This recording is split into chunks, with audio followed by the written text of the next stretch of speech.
Salaf itu adalah dahulu, khalaf berikut. Salafi, apakah ada madhab salafi? Madhab salafi itu apa sih? Bagaimana saya menjadi seorang salaf?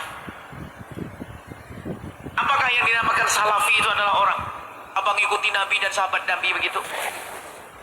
Salafi itu seperti gini, pertanyaan, gimana ya Ustadz, saya ingin jadi salafi?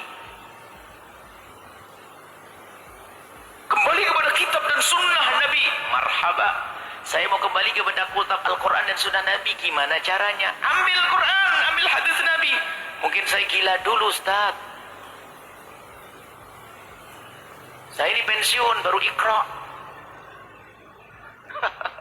Suruh kembali kitab dan sunnah Nabi. Untuk kembali kepada Al-Quran dan hadis Nabi, tentunya bagi orang yang punya ilmu. Dan untuk memahami Al-Quran dan hadis pun tidak hanya orang yang tahu bahasa Arab. Gak bisa. Orang Arab ngerti bahasa Arab, tapi tidak bisa dikatakan semuanya ulama. Orang Arab yang ngerti, di situ ada rambu-rambu, ada aturan, ada ilmu. Jadi makanya dalam bahasa lain ada manhaj, metodologi, cara untuk kembali kepada Al-Quran dan hadis Nabi, ada cara. Sekarang tanyakan kepada orang yang ngaku dirinya salafi, ya Ustadz yang katanya kamu salafi, saya ingin kembali Quran hadis, adalah manhaj yang tertulis, saya mau ikut. Bingung dia, apa ya manhajku? Manhaj itu apa sih? Cara bagaimana saya paham Quran dan hadis Nabi. Kembali bingung dia. Bicara, harus pakai kitab usul fikih, harus ulumul Quran, ilmu tafsir. Yang punya ente punya itu bukan. Yang punya adalah Imam Syafi'i, pencetuskan ilmu usul fikih, rambu-rambu, undang-undang, aturan, kaidah-kaidah membaca Al-Quran hadis. Maka Imam Syafi'i punya manhaj, metodologi bagaimana orang paham Al-Quran. Ini loh caranya. Imam Syafi'i waktu itu ditanya oleh muridnya, gurunya Ibnul Mahdi, tentang orang-orang ini kok banyak salah memahami Al-Quran, memahami hadis. Ini gimana ya Syafi'i? Kok orang pada gak bener nih, saya lihat di sana nggak nafsir Quran semaunya sendiri gini-gini.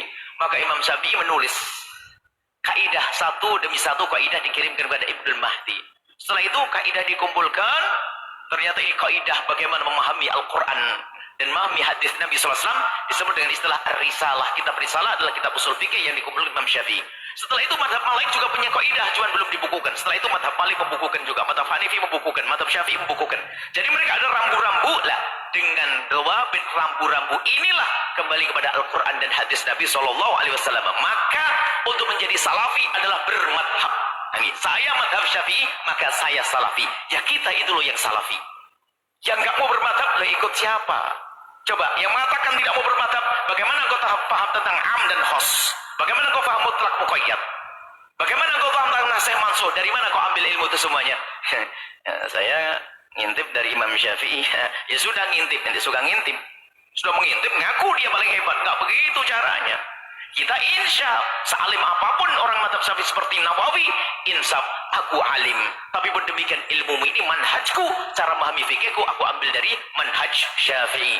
Maka Imam Nawawi dikatakan beliau adalah Syafi'i, bermadhab Syafi'i. Kita ngikuti ulama, guru kita ngikuti gurunya, guru kita ngikuti gurunya, dan seterusnya. Mereka ngikuti Imam Syafi'i dalam memahami Al-Quran hadis Nabi, keluarlah cetusan hukum fikih. Dan Imam Syafi'i punya dhawabit untuk memahami Al-Quran, punya rambu-rambu untuk memahami Al-Quran. Jadi kalau pengen tahu salafi, ya kita inilah salafi.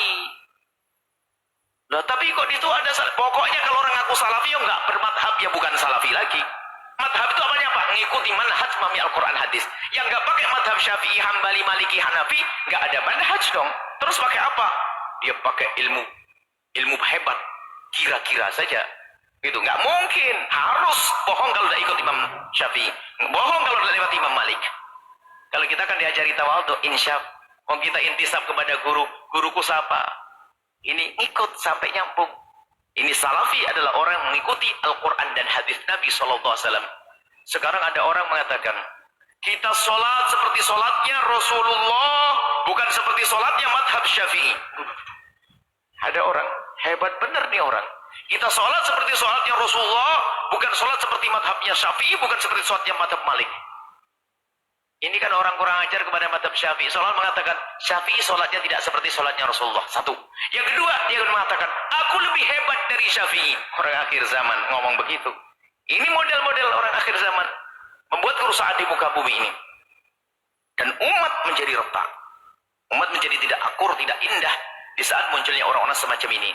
Sehingga dalam kalangan para ulama itu biasa madhab Malik berguru dengan madhab Syafi'i dan seterusnya. Biasa pertukaran guru itu tidak ada masalah. Bahkan Imam Abu Hanifah, Imam Malik pun adalah gurunya Imam Syafi'i. Dan Imam Syafi'i juga gurunya Imam Ahmad ibn Hanbal. Jadi bukan permusuhan. Tapi akhir zaman kita dibikin permusuhan. Nah ini kerusakan di muka bumi ini adalah orang-orang penyebar fitnah. Yang sesaat mengatakan dirinya ahli sunnah wal jamaah, tapi dia jauh daripada manhaj ahli sunnah. Sesaat mengatakan dirinya salafi, tapi tidak tahu salafi model apa. Salafi semuanya adalah kita. Kalau anda bermadhab, maka anda adalah salafi. Karena bermadhab adalah mengikuti ulama, dan ulama itu yang punya metodologi untuk kembali kepada Al-Quran dan hadis Nabi SAW. Wallahu a'lam bishawab.